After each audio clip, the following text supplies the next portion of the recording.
for a visit with Charlotte Allen, author, blogger, writer, contributor to the Weekly Standard, author of a very, very big article, which is very interesting. It is a sensitive piece called "The Transgender Triumph." Charlotte, I hate it when they use the word gender instead of sex, but I guess there's no going back now. The misuse of the word gender, which is really designed to identify words as male, female, or neuter.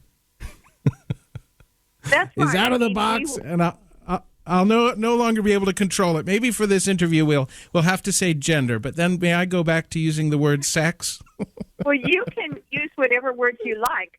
Of course, this is the word that is now in widespread use, transgender, and the word transsexual has been sort of obliterated, although it's still used by some people. But transgender is the current word to describe people who feel uncomfortable with what they call their assigned sex. That is their what their bodies are telling them. But you know, feel free to use whatever word you like. Tell us about your piece, Identity Politics über alles. And please understand, Charlotte, I'm only 40, but this is kind of new to me.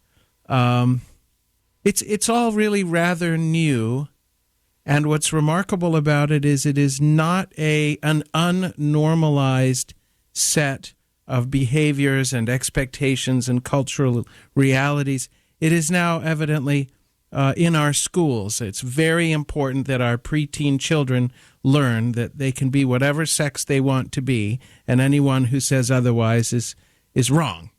Wrong and hateful and unaccepting. And a man can be a woman and a woman can be a man, whatever he or she wants. And you have to use whatever restroom, you're told to use. Yes, I mean, in California, that's the law now. And in fact, in school, children are now allowed to use whichever restroom they identify with as corresponding to their gender. So it's true. And of course, in other school districts, there are mandated by law that they are not to be discriminated against in any way, and in fact, children are basically allowed to pick whatever gender identity they want. Mm-hmm. And what so do we know about the science? If you just focus on the science, I'm very interested in anatomy, and not just the anatomy of women, anatomy in general, and the functioning of the brain, the old brain. I know you talk about the hypothalamus in your piece. All of a sudden, we have a new reality foisted upon us, and I can't make sense of it. It doesn't seem real to me. It seems rather like a brave new social construct that is tragic to some extent, because it seems to me to keep children, especially, from fully recognizing and appreciating all the beautiful differences between men and women, which is one of the great gifts of family and of life to me. It's just, how we're so different. Vive la différence, as they say in that movie. So what does the science say? What has been proven and what hasn't on the business of men in a women's body and women in a men's body? Well, the science is very ambiguous. There have been a couple of studies showing that the size of the hypothalamus, which is the part of the brain that sends messages to the pituitary gland, which in turn sends messages to other glands, such as the gonads, the sex glands, to, say, start producing estrogen or testosterone. And from a couple of studies that have been done with very small samples, the hypothalamus seems to be a different shape in people who have gone through transitions, that is, gone through the hormonal and maybe the genital transition to become members of the opposite sex. Now, there has been criticism of those studies because there has been no control exercised over the fact that they are taking no control group to account for the fact that these people have been taking female hormones for years, and of course that affects estrogen affects the size of the hypothalamus. So in fact, those studies are extremely controversial. They're accepted, of course, by transgender activists, rejected by a lot of other scientists.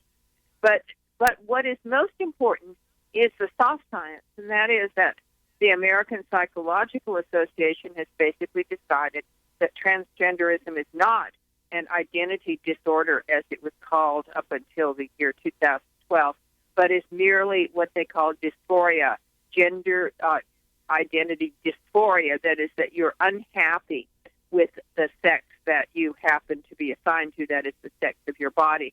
But it's not due to any sort of disorder. In other words, no mental problem. It's not in your head, but it has to do with some fatal mismatch of your brain and your body. So the soft science has definitely taken a stand. The hard science is extremely ambiguous, and there are no signs that that's going to change. Well, people who transition from one sex to the other seem to me to be fairly unanimous in their stating, well, I always felt like a girl, or I always felt like a boy. And certainly, I don't like to be the one to say, well, you shouldn't dress as a girl or dress as a boy, or frankly, if you wish to be a homosexual in your life, it's not for me to break down your door and arrest you for these activities, or certainly for your fantasies in your imagination or things you do. But I suppose the problem to some extent comes with the notion that we must legally accept the so-called gender or sex whims of persons in the populace. And one wonders what sort of problems this brings about in society. What have you determined on the legal problems? I mean, for instance, we have this Bradley Manning character, right, who's a spy, and who seemed to have gotten more attention from changing her name to Chelsea and wearing a wig and putting some lipstick on than he or she did for, stealing tens of thousands of top secret documents and betraying the trust and faith of the American people. And we seem to delight in the whole matter. We thought, well, here we go, a legal change for this prisoner, and we support it, and we'll pay for the medication to make it happen. Well, fortunately, none of that has happened quite yet with Chelsea Manning. He or she has filed a lawsuit to try to get access to hormones and to wear makeup in the men's prison. The legal name change, of course, you can change your name to anything, but he or she, since she hasn't been able to have access to the hormones, it's kind of hard to say what sort of gender identity he or she might have. But so far there has been no court action. So Chelsea is now in a men's prison and is presumably not taking any sort of female hormones. But it is interesting because, of course, the minute Bradley decided to become Chelsea, well, the media just picked that right up, and now Bradley is Chelsea. There's no more Bradley. There's only Chelsea, and it's kind of funny, almost. And as you say, that little attention is paid to the fact that as Bradley certainly betrayed his country and compromised U.S. security and probably the security of many lives. That seems to have been sort of lost in all the discussion, and now it's mainly focused. Maybe if Bradley Chelsea joins the Washington Redskins, she will be able to completely disappear. It's just a thought. It's a possibility. What about this very sad thing? Well, I was on Facebook, and a good friend who's in the psychology industry, or the wife of a close friend, posted how proud everybody said, we're so proud of these parents because they blocked puberty for their son who was turning into a girl. And I think the boy was only 8, and everybody said, oh, it's so great that your little boy likes to wear dresses, so you're medically blocking his puberty, and you're accepting that he's going to go through the necessary therapies to become a girl. And I just felt how sad and tragic that was. Not only that the parents had made this highly regrettable decision, in my view, but also that it was so applauded by a society so willing to utterly trash the tenets, morals, and principles of yesteryear for a very experimental and dangerous game of hormones with their own child. Yeah, I think that that's absolutely true. That this is the kind of the fad of the day, and if you read newspaper articles, the reporters are all glowingly behind it, and so I'm not surprised that it's getting favorable attention on Facebook by ordinary people, because that's what we're told to think, that these little boys who will probably not grow up to want to be women, probably like the studies have shown that about 80% of boys who play with dolls and dress up as princesses or whatever actually decide that they're actually boys. After all, they're often gay teenagers and gay men. Because they tend to be very effeminate, and they tend to be drawn toward members of their own sex. But now, of course, they're that 80% rule has been completely ignored, and parents are rushing to decide that their little boy is actually a little girl, giving her a new name that she often gets to pick herself, so it can be a kind of a silly name in adult land, dressing her as a girl, sometimes changing school districts so that she can so that no one will find out that she's actually a little boy, and then starting the puberty blockers often at a very young age, and those have tremendous effects on growth. You can end up there was a set of identical twins. One of the twins grew was 14 at a kind of normal height for his age. The other twin was 5 inches shorter. So you can see that the effect on one's body is just tremendous. And there's pressure to start these kids even on hormones of the opposite sex, although most doctors wait until the kids are about 16. They want to start them at a much earlier age. That seems wildly irresponsible. One of the glaring obvious errors to me would be, as a parent, making the decision about my child's sex when I am in charge of my child's upbringing. And the second one is the obvious fallacy of letting a child make his or her own decision about these things prior to puberty itself, which is a period of intense sexual realization, and it just seems just absolutely wild. I would think there'd be litigation right and left for all the children whose parents, in league with irresponsible doctors, were reassigned willy-nilly to these peals of applause from Facebook likers. What are the legal implications of these decisions? Well, it's hard to say, but I wouldn't be surprised if there were some malpractice suits down the road, because this whole procedure has not been very well tested. It's only been in existence for 20 years, if that. They started doing it in the Netherlands, and it quickly was adopted in the United States. But there have been no long-term follow-ups of what these kids are like, what happens to them, even what physically happens to them, what side effects some of these drugs. They're powerful drugs. If to block puberty, I mean, that's a tremendously powerful drug. So there have been no studies, and some doctors have predicted, doctors aren't going along with this, have basically predicted that there is going to be a raft of malpractice suits. I guess it will depend on the statute of limitations, whether you can actually... Charlotte Allen, contributor to the Weekly Standard, on the transgender triumph, learning all about it with Charlotte Allen.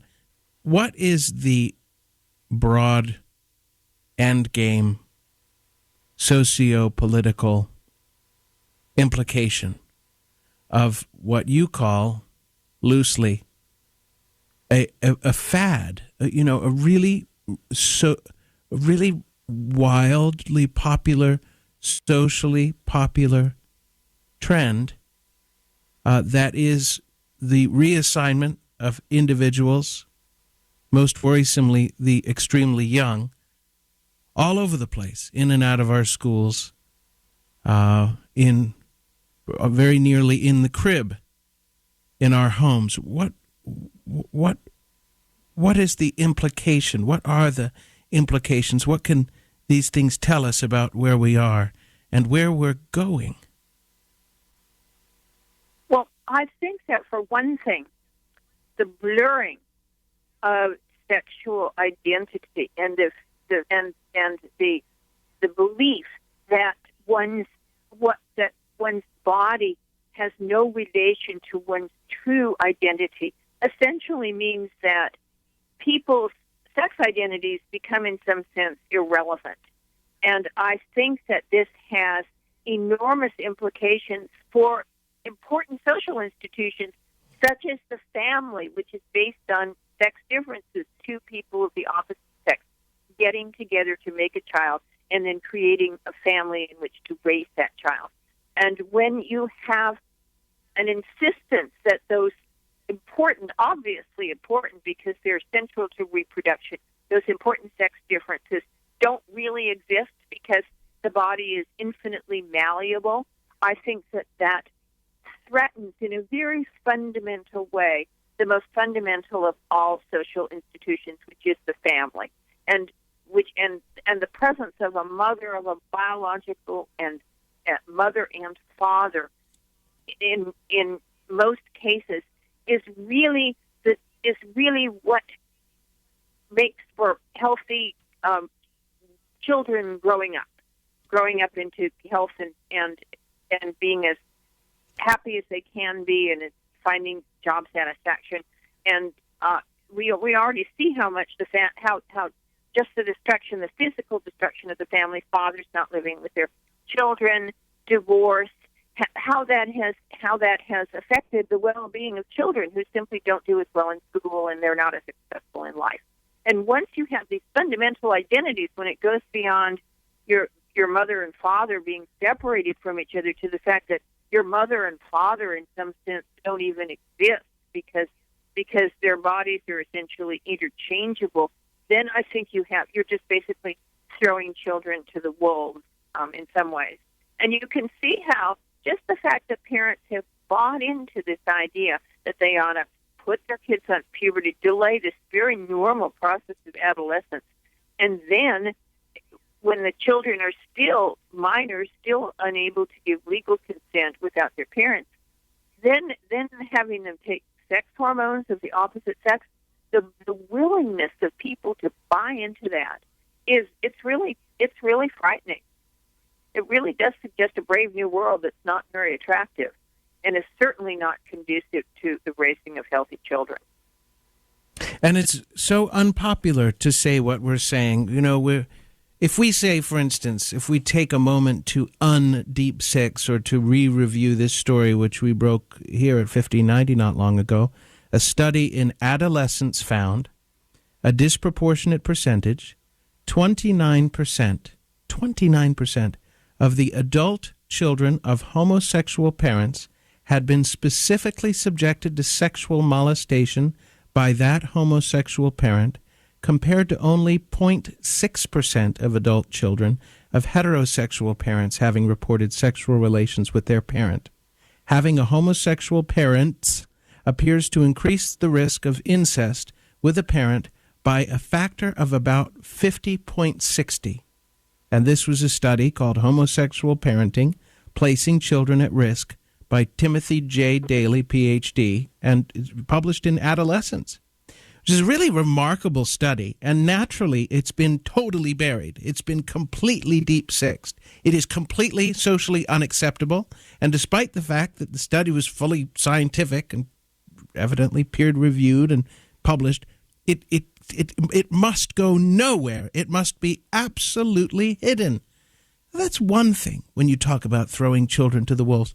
But honestly, Ms. Allen, I cannot imagine medically messing with my children's, hormonal development for the sake of the fact that that a boy sometimes plays with dolls, as I did, as many boys do, or girls play with cars, for instance, or momentarily believe they like to be named Anna or Elsa, and furthermore, to sort of bend a whole multi-thousand-year human culture around this real tragedy, one of whose results is that the child doesn't learn the joy of natural family.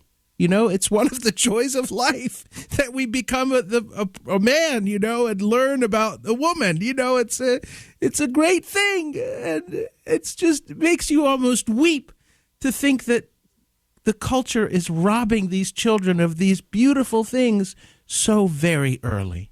No, I think that it is a real problem, and it amazes me that parents would have these powerful drugs administered to their children, but they're doing it because doctors are telling them that this is the best way to raise a child under the circumstances, that your little boy is actually a girl, and that this is what you ought to be doing. And so I think that that we're really it's a weird world, and it's really sad, but people often fall for this sort of thing. I mean, just the way they do with eugenics during the early part of the 20th century, people thought that mentally retarded people should be sterilized. It's the same sort of extreme interference with certainly one's rights, but society went along with that, and I think that's what's happening right now. Charlotte Allen is author, blogger, contributor to the Weekly Standard, author of a very big piece called The Transgender Triumph. Charlotte, do you think there will be a backlash finally? I have no idea. I mean, it took the Nazi Holocaust to create a backlash to eugenics, and so it's gonna take something sort of like that, I think. I know your article has gotten a lot of attention, and I appreciate you spending so much time with us here at 1590 in Chicago. I wish you luck.